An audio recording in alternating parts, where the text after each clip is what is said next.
since I was leading the Buddhist Society, Theravada group, and it's always a delight to come back and see you all again. And I don't recognize anyone new. I'm not sure. If anyone's new, they could let me know. Monica or Francesca, Roberta.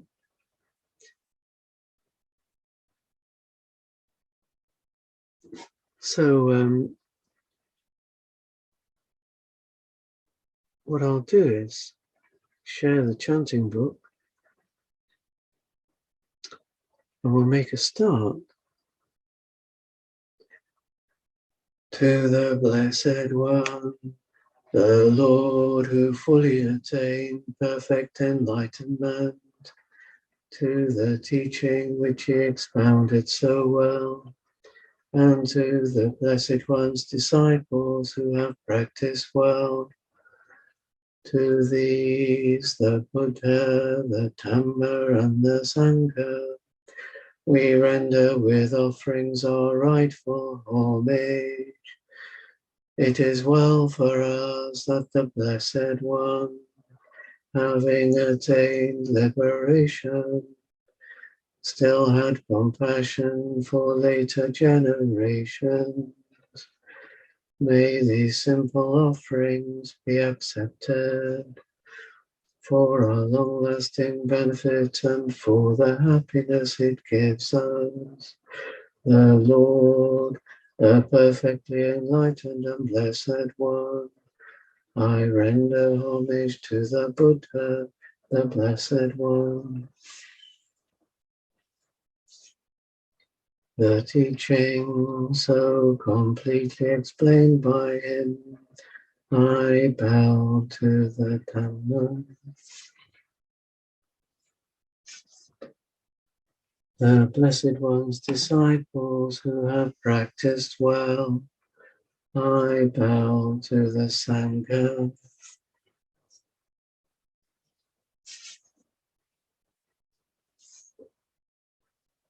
So now going to the 3 refuges and 5 precepts.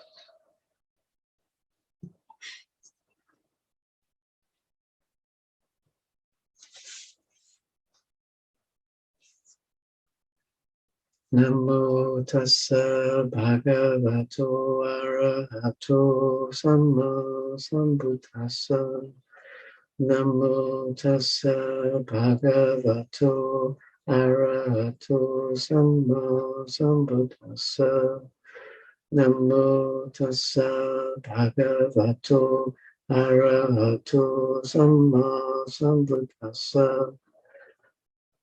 Buddhaṃ saraṇaṃ gacchāmi, Dhammaṃ saraṇaṃ gacchāmi, Saṅgham saraṇaṃ gacchāmi, Dutiyampi Buddhaṃ saraṇaṃ gacchāmi, Dutiyampi Dhammaṃ saraṇaṃ gacchāmi, Dutiyampi Saṅgham saraṇaṃ gacchāmi, Dutiyampi Buddhaṃ saraṇaṃ gacchāmi, Dutiyampi Dhammaṃ saraṇaṃ gacchāmi, Dutiyampi Saṅgham saraṇaṃ gacchāmi.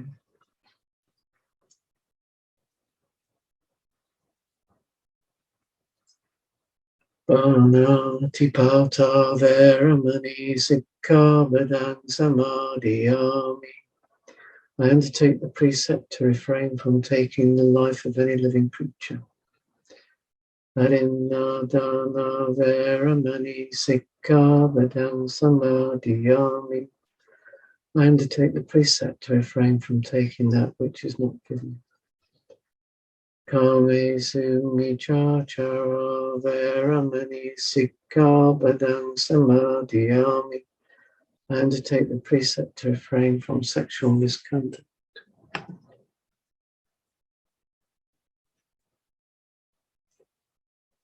Musavada veramani sikkhabedang samadhiyami.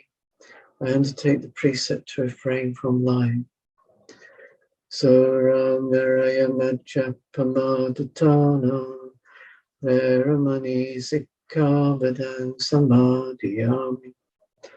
I undertake the precept to refrain from consuming intoxicating drink or drugs which lead to carelessness. Imani pancha sikkhabedani silena sigatinyanti silena bhoga sampada silena niputinyanti tasma silan visuddhaye. These are the 5 precepts. Virtue is the source of happiness. Virtue is the source of true wealth. Virtue is the source of peacefulness. Therefore, let virtue be purified. Sadhu, sadhu, sadhu.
I can see some of you finding a natural upright posture, which is that helps so much to establish a good posture from the beginning.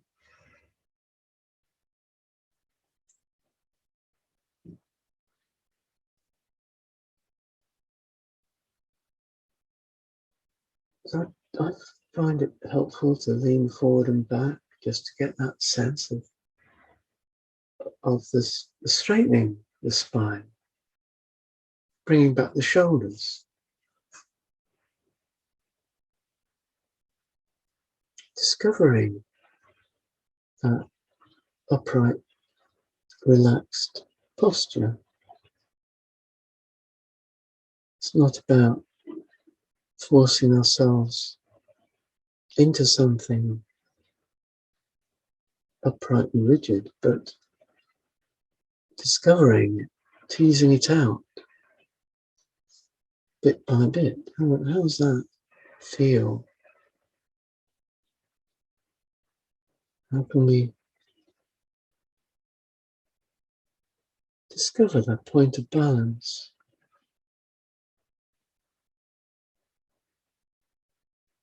Find that point of least effort.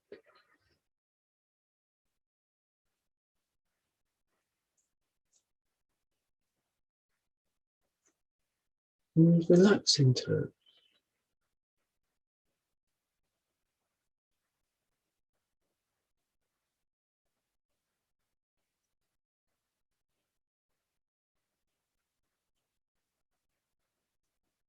Like you were to make a pile of pebbles on a beach, and you would balance one on the other, finding that point at which it's balanced.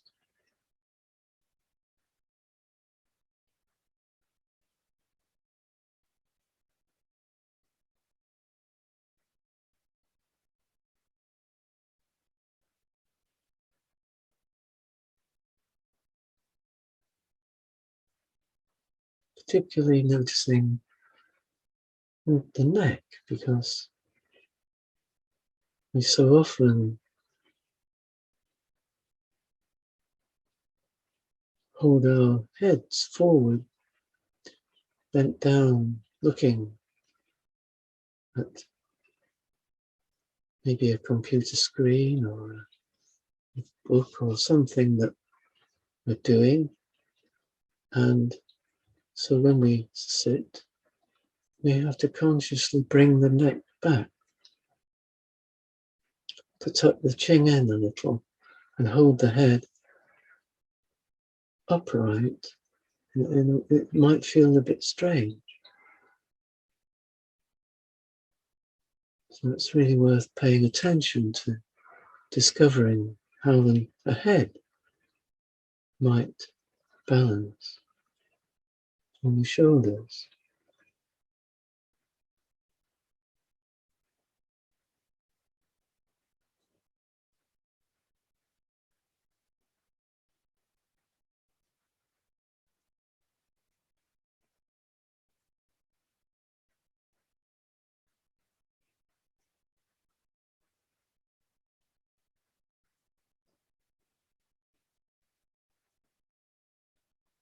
In fact, we can pay this attention to detail so that it really sustains our attention, doesn't it?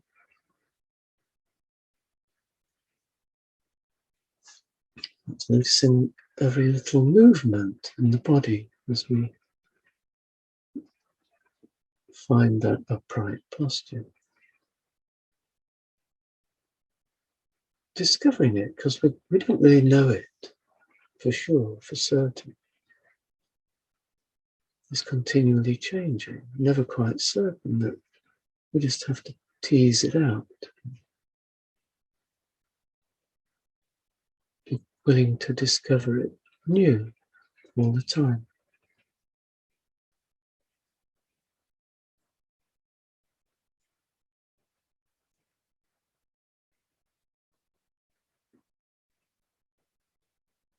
Such a gentle, kind attention that we can bring, noticing the aches and pains of the body.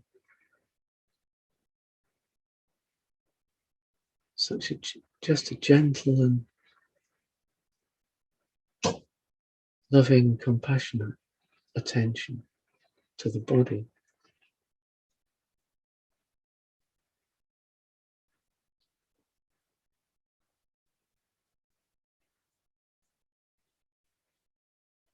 And the body will respond.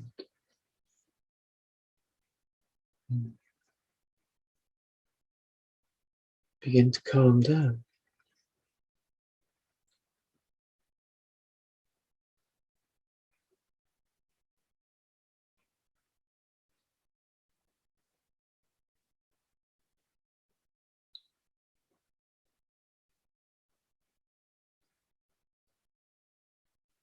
Begin to relax.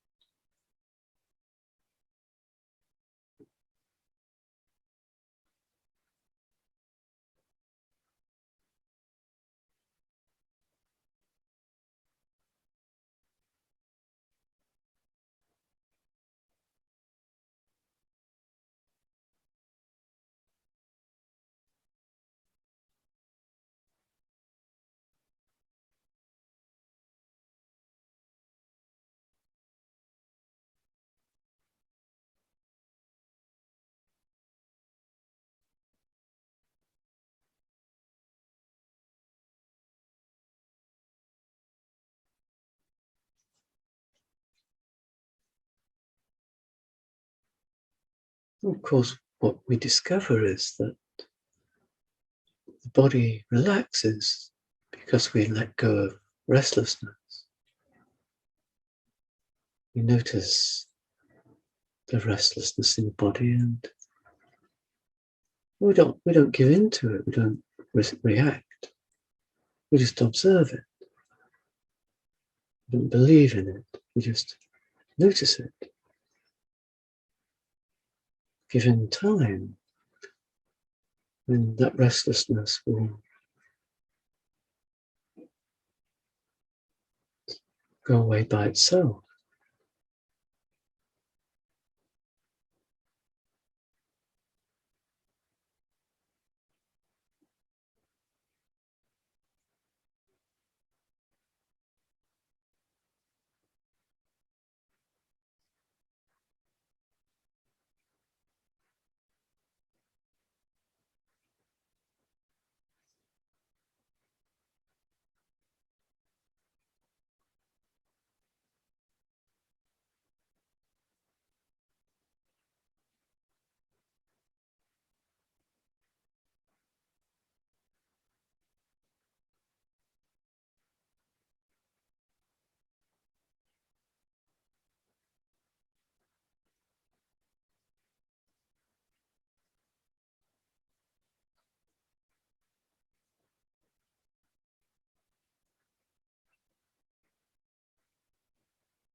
And so we also can anchor the mind, the attention, on one point. Maybe just the breath, or just even the sense of awareness, just noticing, being present. Sustained awareness can be one point.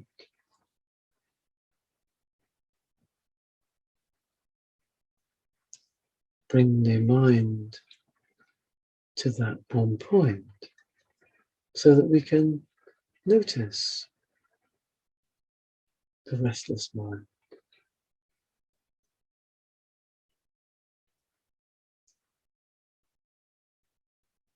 Pushing and pulling, tugging,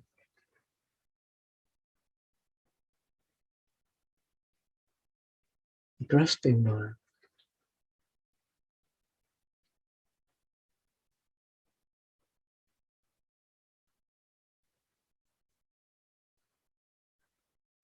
We stay with the one point so that, and just let the busy mind play out, observing the push and pull of the grasping mind, but not buying into it, just letting it go.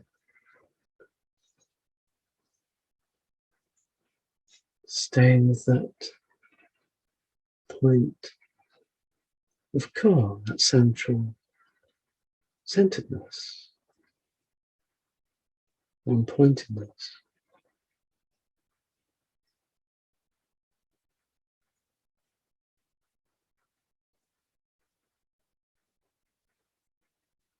A natural state of calm, quite natural, easeful state of mind.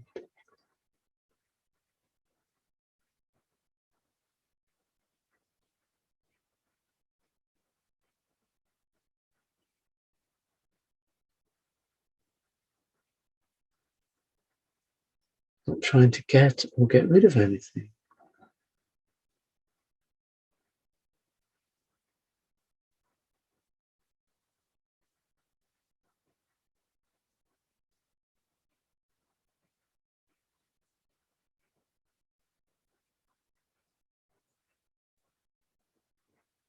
Letting be as much as letting go.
Rather than trying to get or get rid of, we just step back a little. Observe the way it is, however it is.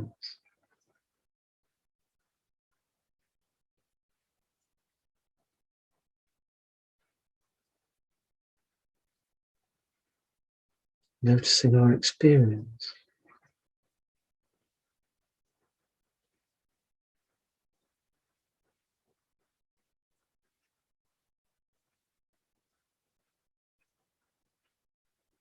Rather than getting absorbed in the object that's given rise to that experience.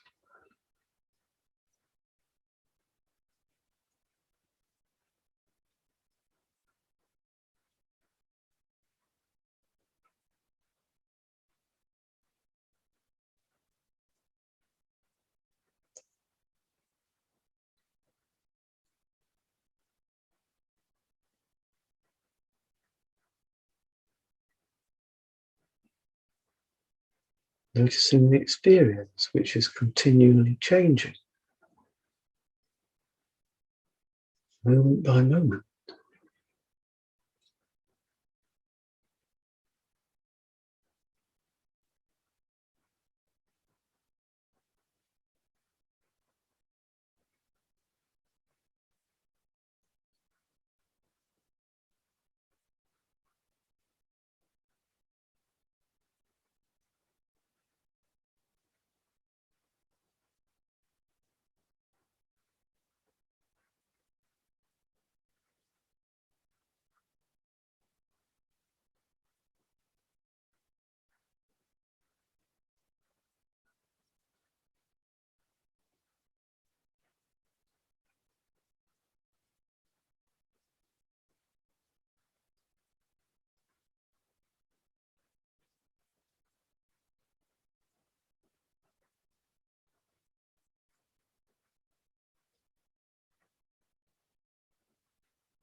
Noticing the experience,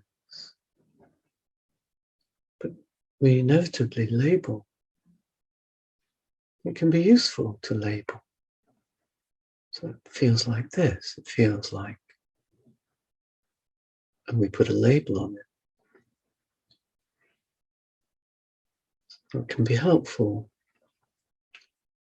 but then we let that label go and investigate it further, deeper. Is it really that? Is that what it's really like? What's it like? Really?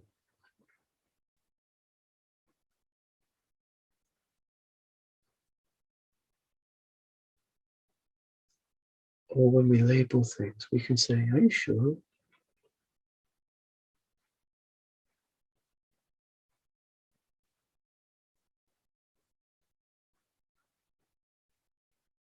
So we can watch the label dissolve and go back to the experience again. Because when we label things, we come out of the reality, the truth. It's only temporarily true because it changes, doesn't it? In the moment, it might have been true, but not now. We can let it go and come back to the experience of that. What is it? What's happening? What's it like?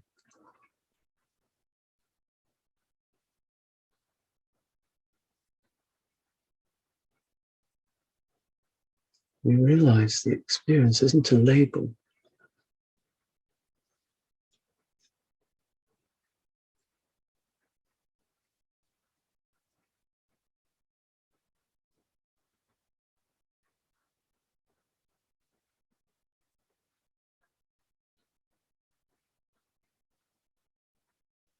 The mind searches for another label to pin on it.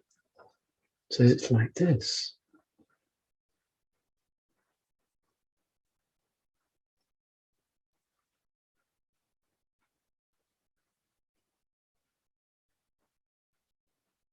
We can say, are you sure?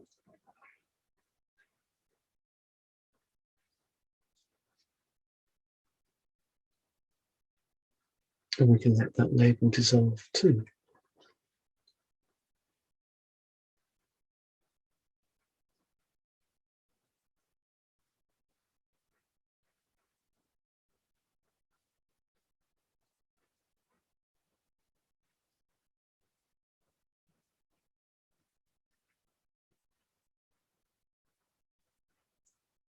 And bit by bit, we slowly disentangle the mind.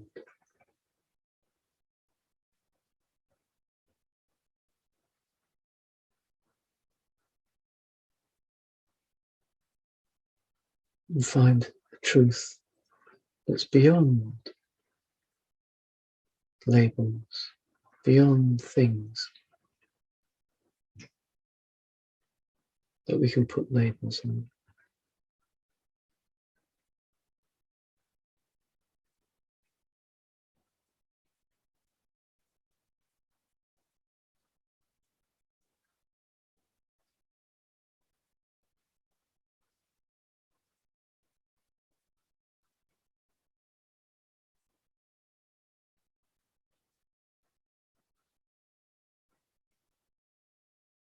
Beyond the conceptual mind.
You might notice the sense of, I am experiencing this. It might not be something you notice until I point it out.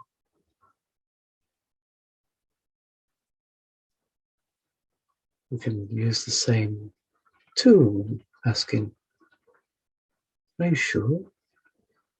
Is that how it is? How's it feeling? What's the experience like of that?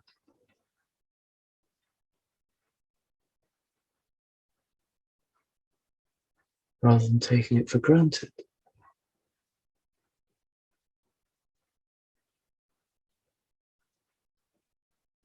Just assuming that's how it is.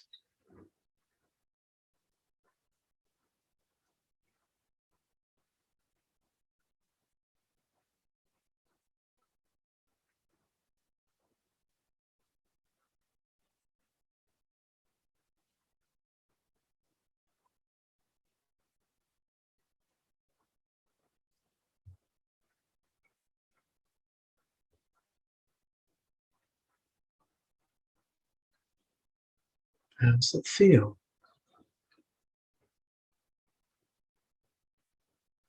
Can we notice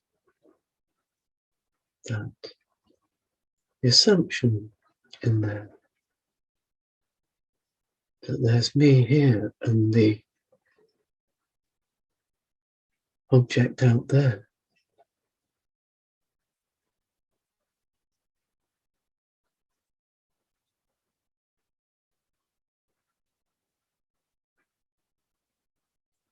The object of experience. Me experiencing the experience.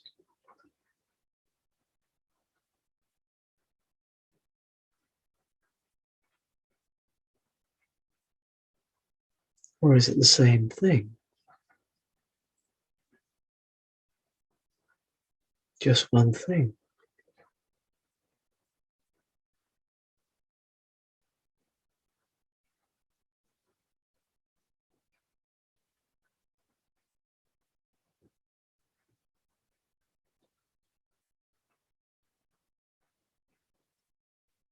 Just experience? Is it just like this? Experience? Just this?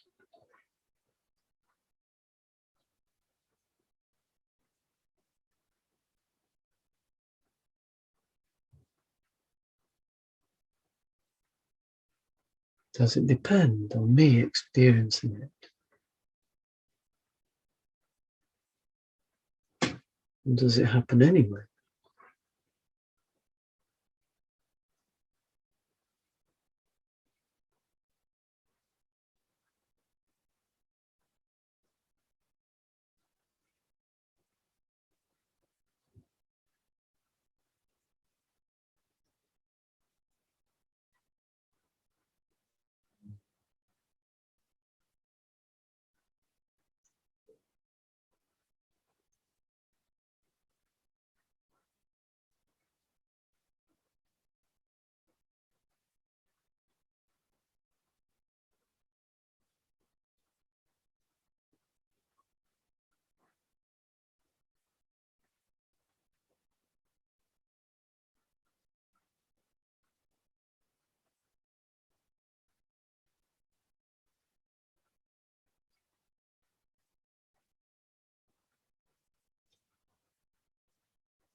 Ding.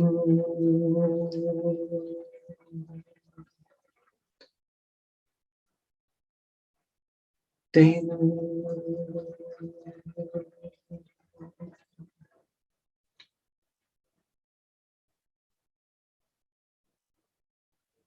Ding.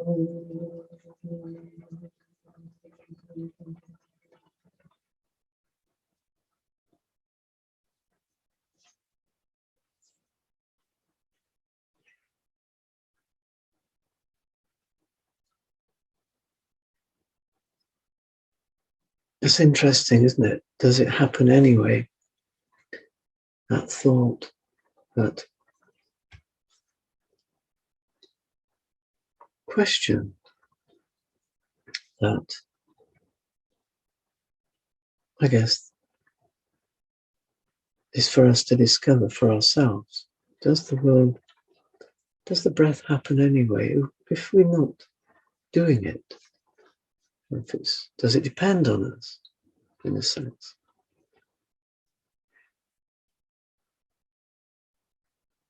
It's true enough to say, well, we came into the world according to the Buddha's teachings out of ignorance. We didn't see. We were attached to this body and mind, and that's how birth came about. So, according to the Buddha's teachings, we were born because of ignorance. The Buddha doesn't say where ignorance came from. He doesn't talk about the first cause of ignorance, but he does explain that rebirth happens out of ignorance because of grasping.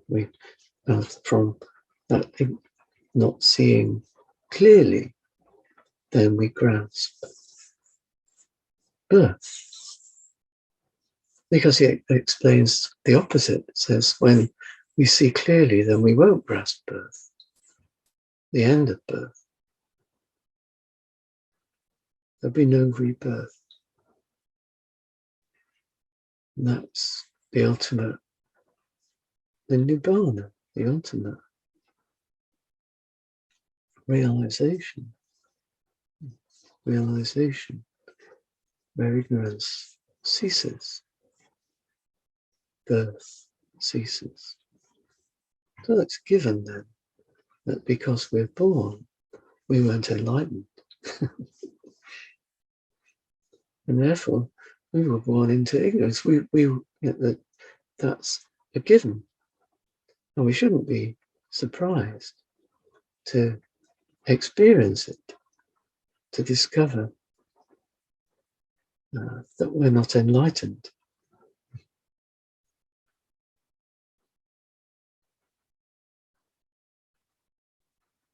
But the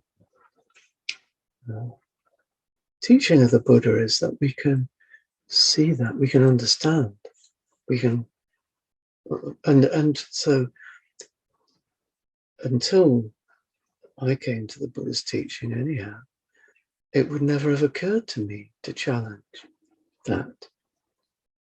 The assumptions that I lived with, the assumption of me and other, I would never have thought of challenging that. I don't think would have occurred to me that the life wasn't exactly that experience. And I would have believed in the experience of self, that I am, and that the world revolves around me.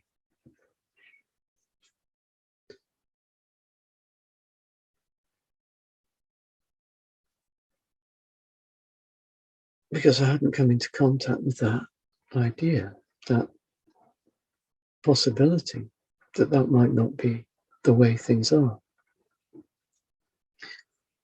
And that's what the Buddha offers us, the centre, the core of this teaching, is that we can challenge that. We can free the mind from holding on to that delusion, the delusion that we are the center of the universe.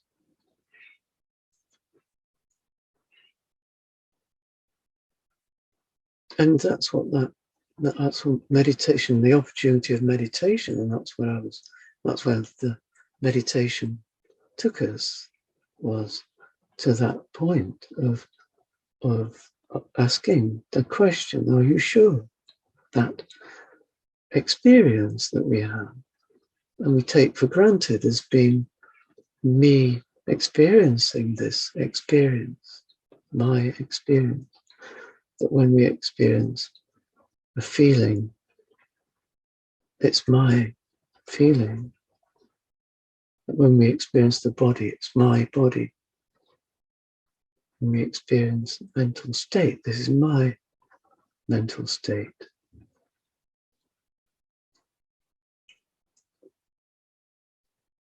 When we experience any of the five aggregates, perception, is that my perception?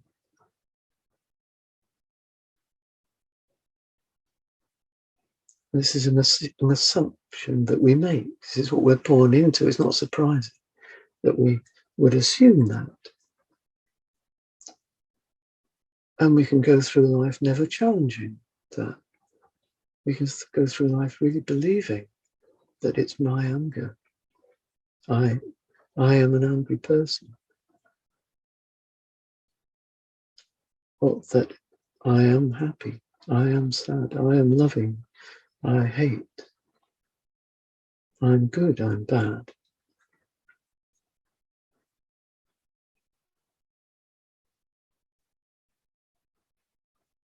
I'm enlightened, I'm a hopeless case. Because we don't penetrate the truth of that sense of self, then we hold on to our experience and identify with it as being mine.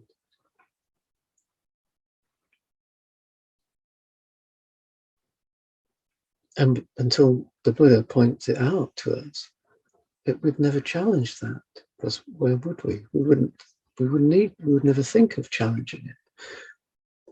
But I'm not saying that only the Buddha pointed it out, but that was for me, until the Buddha pointed it out, I didn't challenge it. And then with meditation, we have the opportunity to notice our experience, to be in our experience, to be present to our experience, letting go of the conceptual mind that can mislead us into believing this or that about our experience, even believing the labels that we apply to it. Keep letting go of that, going back to the experience, until what we're left with is just me and my experience. And then we think, well, why? Why? It doesn't depend on the me. It happens anyway.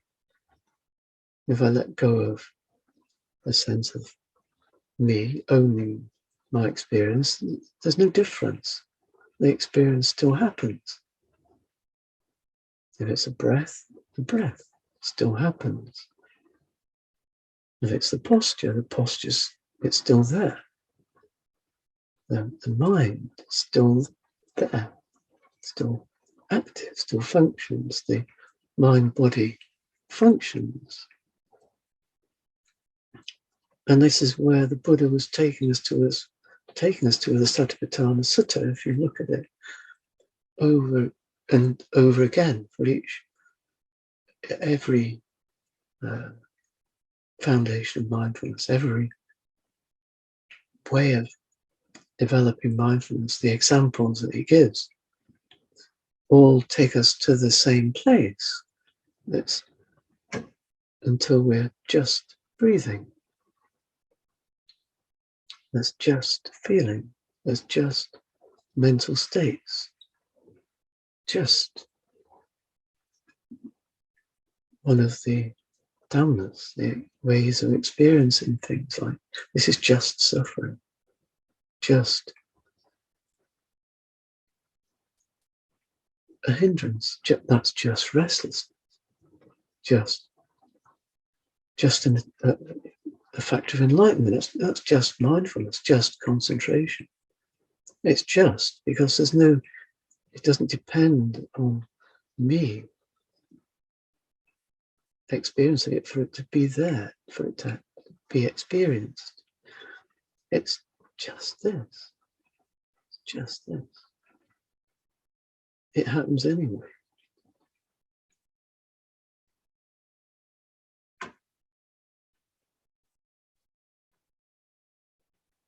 And so, what's the point of that? Because he only ever taught his teachings, he only taught for one reason, and that was to free us from suffering. That was the only reason that he gave his teachings. And so the point of that is to free us from suffering. When we understand that delusion and see through it, then we relinquish a whole load of suffering, that origin, the cause of suffering, because we don't need to interfere. We don't need to, it doesn't have to be one way or another. It's not a cause of, when there's no self in it for it to experience or to have preference, to say it should be or shouldn't be, to make a problem out of it, to create suffering out of it. We can let it be the way it is. And the amazing thing is, of course, there's nothing lost. Nothing changes in a sense, because it doesn't depend on us holding on to that delusion for it to happen. The world happens anyway, whether we make ourselves in the center of it or not. Our lives roll on. The breath happens. The experience still happens, whether we own it or not, whether we take it personally or not. It still happens. But we don't need to create suffering out of it. We don't perceive it as like a problem that we've got to fix. So it's, if whatever the way the mind is, the way the body is, it's good enough.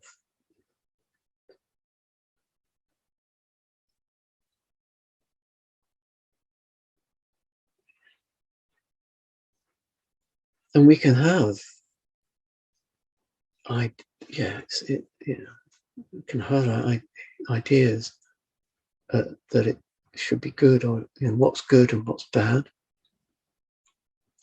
That this state of mind's better than that state of mind, or that this posture is better than that posture.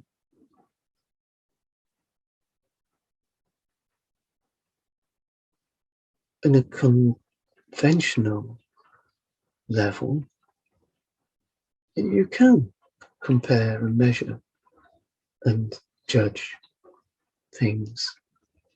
But in an ultimate level, these are all mental creations, aren't they? We're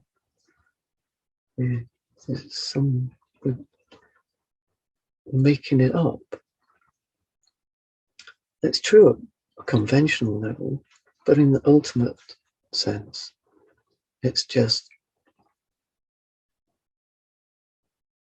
convention, or just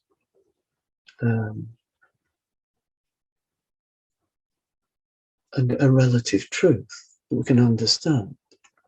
That it's better to have an upright posture, but if the posture is not like that, I'm not going to create suffering. But what's to create suffering out of? It's just like this. So then when our bodies are not, maybe as not perfectly upright, perhaps when we're ill and we can't sit upright at all, it's not a cause of grief and suffering, thinking I can't meditate, thinking I can't be happy because I can't sit upright.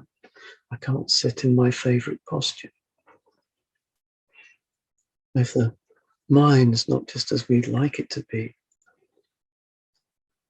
perhaps thinking, oh, mind's very restless today, I should relax. We don't need to create a problem out of that. Then, oh, yeah, that's the way the mind is. But then it doesn't mean that we can't exert choice. There's nothing to stop us saying to ourselves, relax, let go. Just, when we're listening, we're in a conversation and a thought comes to us to speak. There's nothing to say we shouldn't speak. It's fine to speak, but it's also fine to listen. And if the sense of self is even relinquished a little, it's the opportunity to step back and not interfere, just to listen and trust the heart more than the mind, the intellect, to guide us into what's useful to say. Until we trust the heart and we trust the intuition, recognizing that taking Dhamma as a guide, taking the Buddha as a guide. I often think, and I hear sometimes, what would be the greatest blessing? If you could offer somebody a blessing, then you would wish them to be like the Buddha, wouldn't you? Why would you not? The Buddha was someone who experienced supreme bliss of enlightenment. So wouldn't that be the greatest blessing to offer someone? So why would we not wish that on ourselves? To free ourselves from suffering, to see clearly. That would be obvious and a beautiful thing to wish people in the world. And it doesn't mean that they would, they have to be a particular way. They have to be like this. But it's just a way to walk in the world, offering that to people, inviting them, offering, wishing them the best thing you can possibly wish. Seems to me that is the best, like the highest. So you would offer them the best. I don't think I want to say anymore. I'd like you to speak. Don't need to send me a message. You can do if you want, but you could just unmute, ask questions, or just off your own reflections, which would be also really welcome.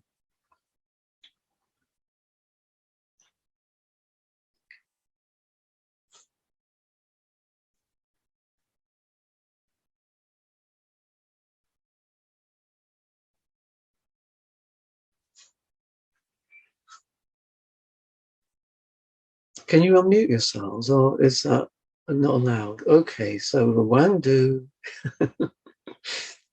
maybe we can give permission to people to speak. I mean, in the meantime, you could send me a chat.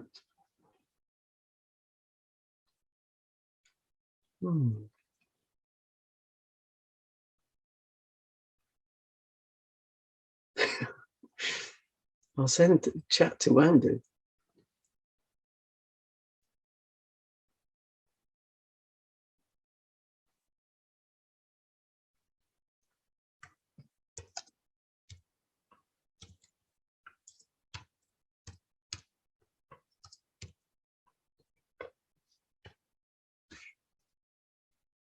Anyway, we'll wait and see. In the meantime,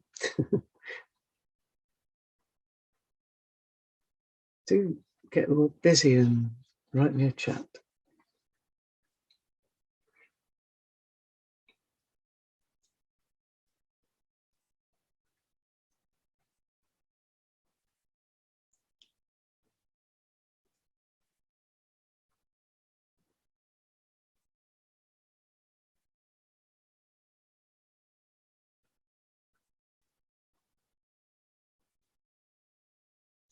Oh.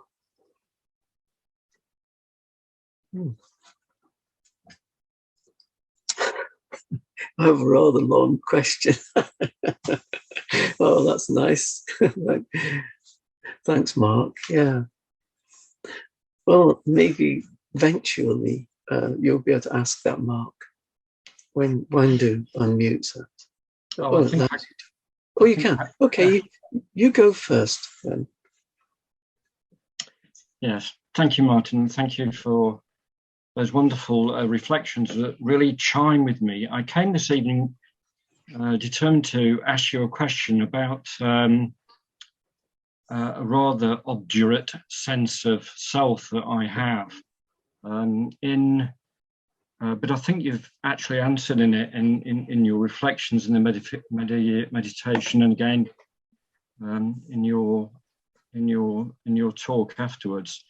In meditation yesterday, I had a really powerful feeling of anger that came from nowhere and was extremely intense. And so I spent some time unpicking that and got back to a place where I often get back to, which is this sense of me having a rather inflated ego, a big sense of me, myself, and I. And the question really was going to be about what tips might you have for dealing with that powerful sense, because I keep trying to sit with it and keep trying to be patient and tolerant with it, and just try to observe the feelings around this sense of I that I've got, but it just persists, and it feels so powerful. And so if I'm trying to chip away a little bit at a block of ice, I'm making such slow progress that I kind of wonder what I'm doing, really, whether I'm approaching this completely wrongly. So that was a bit jumbled, but it's just about and it's such a strong, powerful sense that I have. And I'm sure, I'm not any different to anybody else. I'm not in any way trying to suggest I'm special, other than perhaps having a rather larger ego than the average. So you say you feel like you have a very powerful sense of ego, but you started off saying you felt very angry. You had a very strong sense of anger. So that preceded, or was that when you were investigating anger that you felt you noticed? Yes, that's right. What's the connection between the two? Is that the connection? Yes, that's the connection. So if I trace back where that anger came from, what it's about, it comes back to, in this particular case, a sense of my rights being infringed and me not being respected. It's all about me. Somebody not listening, somebody not respecting me. If that makes sense. Yeah. But a lot of what you said tonight really, really, really chimed, because I think it's just a case of maybe learning to be more patient and more tolerant than I have been, and just sitting with that and just letting it be, rather than trying to, what I'm doing now is I'm creating a problem here, aren't I? Something that I have to now, try and sort out somehow and unpick, when, that isn't what I should be doing. You're getting angry with yourself for being angry, aren't you? Yes, I That's what you're suppose I doing. am, yes. Yeah, because I shouldn't be angry. Because I'm trying to be a Buddhist, so I shouldn't be angry. Exactly. I'm angry about myself being angry. And there's a circle. We call this is samsara, isn't it? It's a never-ending round of birth and death. We get trapped in it because of ignorance. So you get this, or delusion. I don't like to say ignorance. Actually, ignorance, maybe not the best word. Maybe delusion is better. Because ignorance suggests we just don't have enough information. And if we had a bit more information, we wouldn't be ignorant. But that's not going to help. It's the sense of delusion there's a problem. And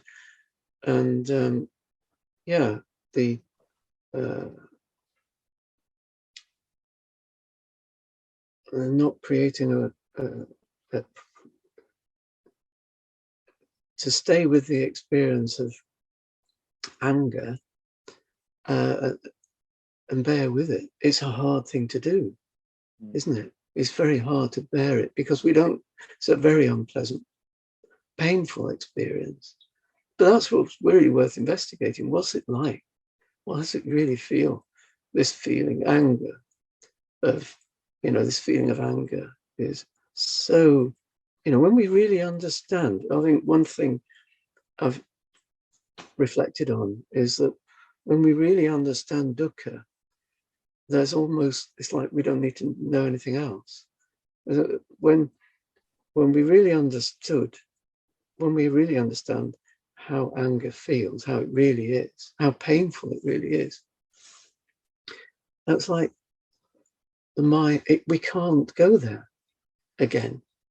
So why would we do this to ourselves? Why would we make our lives so painful through this anger, having anger? It's like when we understand it, that's all we need to do. Because we won't fuel the cause of it. It's so painful. But until we really understand it, we can think, I'm perfectly justified in being angry. This person really did do that and they shouldn't have. They ought not to be like that.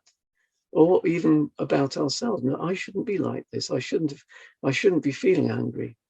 Because if we really understood anger, we would let that go. Because we would see, oh God, this is so out of kindness and compassion to ourselves. We wouldn't do that. And so we would carry on investigating. What's it feel like? What is this? How is it to be angry? And Paul Samedo would recommend that to deliberately bring it up so that so you really understand it. Because our aversion to what's painful, we inevitably push things away. So you tend to find that what you do is you lapse into techniques to avoidance techniques. Your anger comes from nowhere.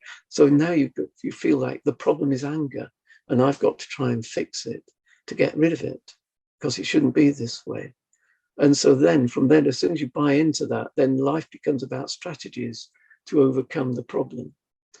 But that's before that, long before that, way before that, right at the initial feeling of anger, that's where we stop, we stay right there. So we don't bother with we don't let the mind go down that road. We don't go into techniques and ways of avoiding and fixing the problem. We stay with the feeling of anger and understand it. It's like, this is what it's like. Is it really? Are you sure? No, it's not really like this. and you really investigate, what is it really? What's it like? What is it? Because don't believe in the labels that you give it. Just keep on investigating until you're just bored with anger. You can't be bothered with it any longer. You understand it. You know what it's like. And you think, oh, I'm not going to go there. The cause of anger, whenever the cause of anger arises, you wouldn't go. It'd be like seeing a dog turd, and why would you pick this up? No, I know what that is. It's horrible. I don't want to have anything to do with that. Yeah. You wouldn't bother. And that way we understand anger without identifying with it, or identifying with it as a problem, or my problem, and something I've got to fix. So it doesn't need to be, that's not the way to approach it.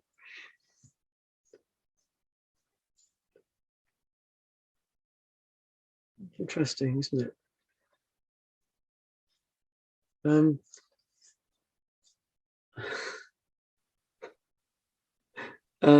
So it's such a. I'll go to the first question I have. How does a delusion drop itself as a practice? If I can say something, say something about that. It is related to what Mark was talking about as well. And I had a very powerful experience myself at a retreat when all that energy, which became anger, but actually was energy, concentrated, was breaking the system apart. It was really awful. The feeling was, I can't possibly go back in this state. It is, am I going to do damage to others or whatever? And but then, same question, in fact, similar to what Mark was saying, what is the practice that takes the personification away from the experience? And in a way, one way of putting it is give your heart to what is happening right now and forget about. But I was wondering whether, you can expound a little bit on that, or some other aspect of, that can help practically in that kind of situation. Or in normal life, but where we tend to personalize the experience too much. And then it becomes me trying to not personalize the experience and blah, blah, blah, blah, blah. Yeah, this is a different way of looking at anger, isn't it? Not personalizing it, than the approach of loving kindness in the way that the people teach or tend to understand the loving kindness. It's a bit like it can be a bit like sticking plaster. And you can put this sticking plaster over the anger, but you haven't really dealt with the problem. You haven't really looked or understood. So then the sore's still there, and it's just covered over and hidden. And we can then think it comes out and we failed when it happens again. It surfaces and we think, oh, I failed. I'm supposed to be practicing loving kindness.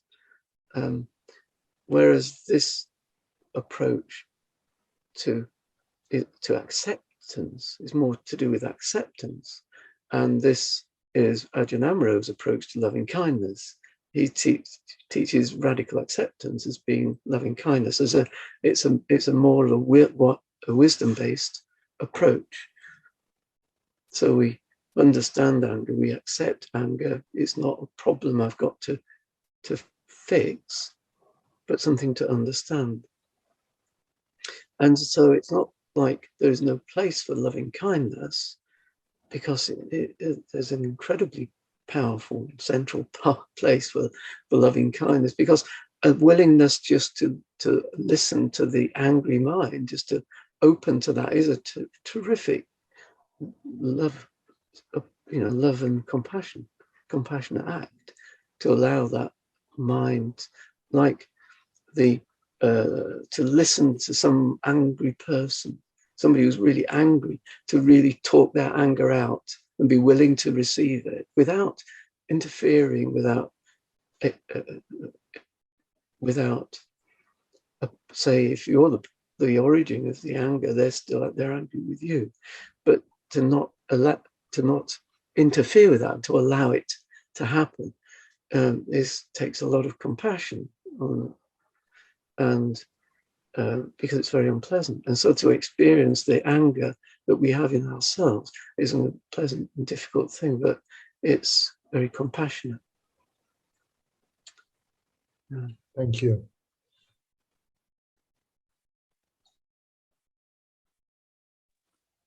Madeline buying in. I think that I remember experiencing this myself and learning that metta on its own without wisdom can make a complex situation very, very much more difficult. And for example, somebody was really being very unkind to me and verging on bullying, and I took myself off into another room and offered metta, and it got worse and worse and worse until I exploded. And it would have been much better if I had learned to apply wisdom in the first instance and say to this person, look, your behavior is really impacting on me and I don't really like it, and so please don't do it. Instead, I pushed it all underneath and tried to just offer metta for this person. So I did a lot of thinking about it and reading about it afterwards. And like Ajahn Chah says, you need two wings, compassion and wisdom. Yeah. I think it's, and I learned that the very hard way. So, and I also found it very useful. I think a little phrase is going to stick in my mind. Anger is a dog turd, don't pick it up. I think that's a really useful phrase, you know. Yeah. Thank you, Martin. Yeah. Well, thank you, Madeline. Yeah.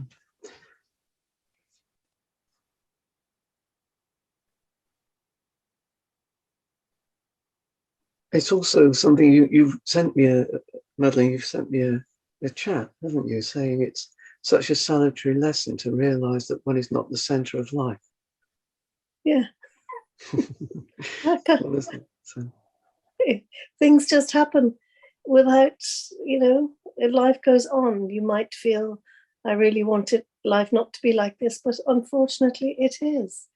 So a big lesson for me is just being with things as being with what is. I think that's another Ajahn Chah thing, just be with what is. And it's not an easy practice. Well, it's not for me, but I think it's a very good practice.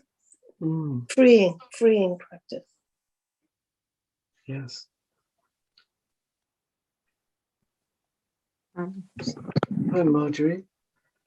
Would you say that you've just talked about described the Third Noble Truth, as in the cessation of suffering, the three characteristics, not self, impermanence, and the understanding of dukkha? So would you think you understand them or you realize them? Yeah, that they are realized, yes, rather than understood. Yeah, because the danger, they're like all tools, they can be misused. If we try too hard to understand them, then they become intellectual ideas. And you can see this very clearly in the idea of not self, how people can latch onto that as an idea, a concept. It doesn't work as a concept, the idea of not self. It's just another kind of, there is the self as a concept, and then there's no self as a concept. and not self can be a concept too.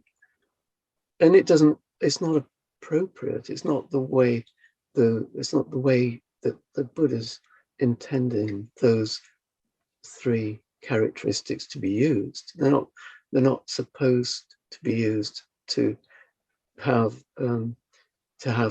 as a good idea intellectually that you could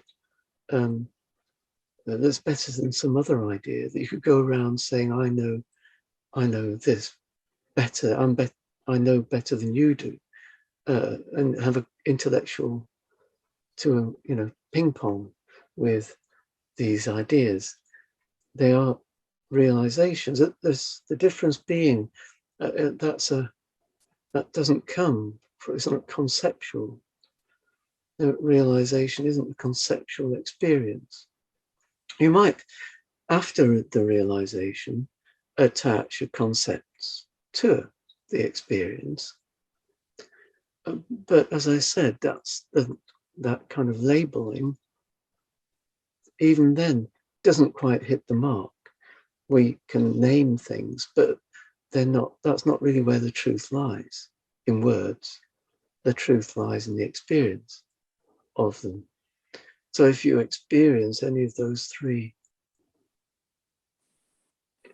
insights, insight into not self, insight into impermanence, and the insight into dukkha, understanding dukkha, then they're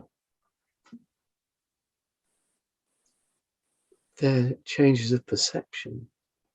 They shift the way we perceive the world. They're not ideas. Like they're not ideas that we perceive the world with, but they're not ideas, but they are the change. They change the way that we perceive ideas. We perceive, we see things differently. So taking, you have to, take that as an example. If you took anicca as an impermanence, then the realization of anicca would mean that we don't demand things to stay still, because clearly they are continually shifting. So we don't expect to find, although our habit is to think, my habit, well, it would be to think, when I've cleaned the toilet forever. That's what I think. I'm a man. Men think this. They think they can fix things. That's what men do. And women understand, no, toilets is continually clean thing. You clean toilets, it's never clean. You always have to keep cleaning them. And it was quite a shock to me to realize that. Oh no. Well, my wife pointed that out to me.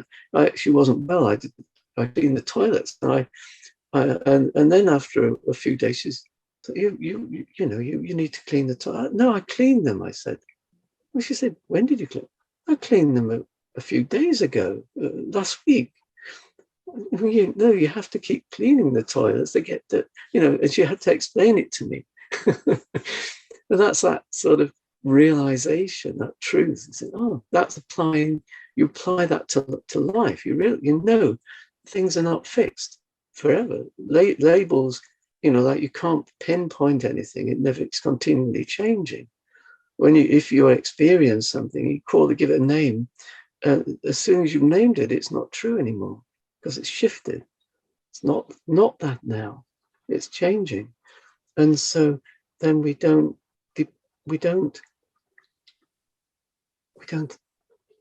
demand that of the world to be fixed, and so it's okay. We don't create suffering out of it. So that's just the difference, I think, between, as you were pointing out, them being a realization.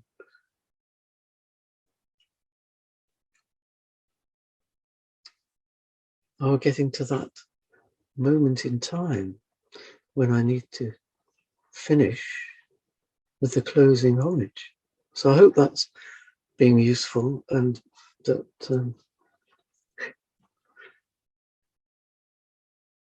I'm sorry if you had a question, Lisa and Andy, sorry, you have to save it up for next time.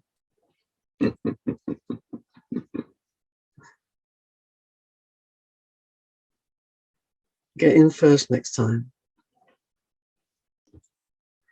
The Lord, the perfectly enlightened and blessed one, I render homage to the Buddha, the blessed one. The teaching so completely explained by him, I bow to the Dhamma. The Blessed One's disciples who have practiced well, I bow to the Sangha.